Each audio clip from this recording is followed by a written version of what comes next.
Topic چل رہا تھا معراج النبی کا.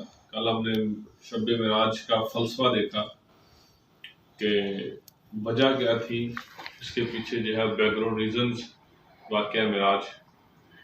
آج تھوڑا سا واقعہ معراج کو دیکھتے ہیں کہ یہ پیش کیسے آیا کہ نبوت کا 11واں یا 12واں سال تھا. سرکار صلی اللہ علیہ وسلم ابھی مکہ کے اندر تھے، ہجرت نہیں کی تھی. تو ایک رات جو حضرت ام ہانی کے گھر میں جو ہے وہ آپ تشریف فرما تھے، اور آپ زمین پر جو ہے وہ چادر لیٹ جو ہے تان کے سوئے ہوئے تھے. تو اللہ تعالیٰ نے جبریل امین کو بھیجا کہ جاؤ اور محبوب کو جو ہے وہ لے کے آؤ. اپنے بندہ خاص کو ہم نے جو ہے وہ اپنی نشانیاں دکھانی اور سیر کروانی ہے. تو جبریل امین جو ہے وہ 70,000 فرشتے کی فوج لے کے 70,000 فرشتوں کی بارات لے کے تشریف لے آئے. اب دروازہ بند ہے. مختصراً یہ کہ دروازہ جو ہے وہ اللہ تعالیٰ اجازت چاہی کہ مولا دروازہ کھٹکھٹا لوں، تو فرمایا کہ جبریل میرے محبوب کی نیند کے اندر خلل آئے گا. اب یہ دروازہ، یہ دیواریں، یہ چھت جو ہے یہ ہمارے لیے حجاب ہے. فرشتے نوری مخلوق ان کے لیے حجاب نہیں ہے. فرشتہ جہاں چاہے جیسے چاہے جا سکتا ہے، وہ چھت کراس کر کے بھی اندر آ سکتا ہے. چھت کو فرق ہی کوئی نہیں پڑے گا، کیونکہ اللہ تعالیٰ نے یہ طاقت پاور دی ہے. جس طرح جنات کو پاور دی گئی ہے، فرشتوں کو ہے ہی نوری مخلوق، تو ان کے لیے یہ حجابات نہیں ہیں. تو خیر جبریل علیہ السلام کو حکم ہو کہ آپ چھت کے ذریعے جو ہے وہ اندر جائیں. تو جبریل علیہ السلام چھت کے ذریعے جو ہے وہ اندر آئے. اب دیکھا سرکار زمین پہ جو ہے وہ لیٹے ہوئے ہیں. اب کہا کہ مولا اب ہلا کے، اب جو ہے وہ جسم کو عذر پڑھ کے ہلا کے جگا لوں یا آواز دے لوں؟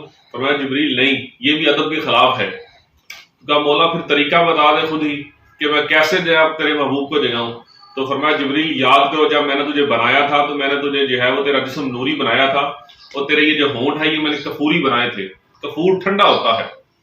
تو فرمایا کہ یہ محبوب کے جو قدم ہیں، جو تلوے ہیں، یہاں پہ بوسہ دے تو یہ تلووں کا تعلق ڈائریکٹ دماغ کے ساتھ ہوتا ہے. تو جیسے ٹھنڈک جو ہے وہ دماغ تک پہنچے گی، محبوب خود ہی جو ہے وہ بیدار ہو جائیں گے. تو جبریل علیہ السلام جو اب جھکے کتنا جھکے، آپ اندازہ لگا لیں کہ شخص جب زمین پہ لیٹا ہو، اس کے پاؤں زمین پہ ہیں، تو اس کے پاؤں کو جو ہے وہ بوسہ دینا ہو تو بندہ کتنا جھکتا ہے کہ بندے کا سر جو ہے زمین سے لگ جاتا ہے.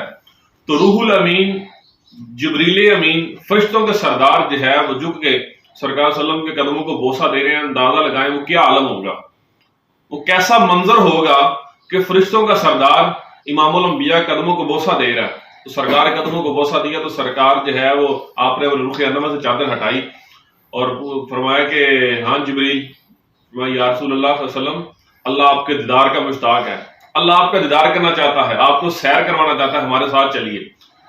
تو خیر جبریل امین علیہ الصلوۃ والسلام نے جو ہے وہ 70,000 فرشتوں کی فوج کے سرکار صلی اللہ علیہ وسلم کو جو ہے وہ وہاں سے لیا. سواری براق آئی.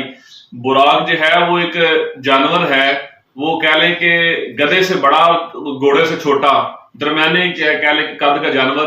اور براق جو ہے وہ برق کی جمع ہے بجلی. برق کس کو کہتے ہیں؟ بجلی کو.